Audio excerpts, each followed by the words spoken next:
നിങ്ങൾ സഹിക്കുന്ന പ്രയാസങ്ങൾക്ക് പോലും പ്രതിഫലം തരുന്നില്ലേ അവൻ? നിങ്ങൾക്കൊരു ബുദ്ധിമുട്ട് അനുഭവിക്കുന്നുണ്ടെങ്കിൽ അതിനുപോലും നിങ്ങൾക്ക് പ്രതിഫലം രേഖപ്പെടുത്തുന്ന റഹ്മാനല്ലേ, അത്രയും നിങ്ങളോട് കാരുണ്യമുള്ളവനല്ലേ.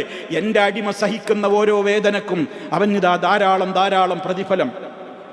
എൻ്റെ അടിമ സഹിക്കുന്ന ഓരോ വേദനക്ക് പോലും അള്ളാഹ് കൂലി എഴുതുകയാണ്, കൂലി രേഖപ്പെടുത്തുകയാണ്.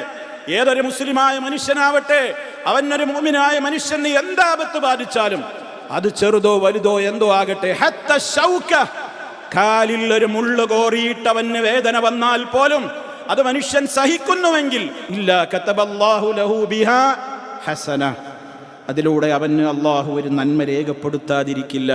ഔ ഹുത്തതു അൻഹു ബിഹാ ഖതീഅ, അത് മുഖേന അവൻ മാനുഷികമായി അവന്റെ ജീവിതത്തിൽ വന്നു പോയ ഒരു പാപം അവൻ മായ്ച്ചു കളയുകയാണ്. രോഗം വന്നാൽ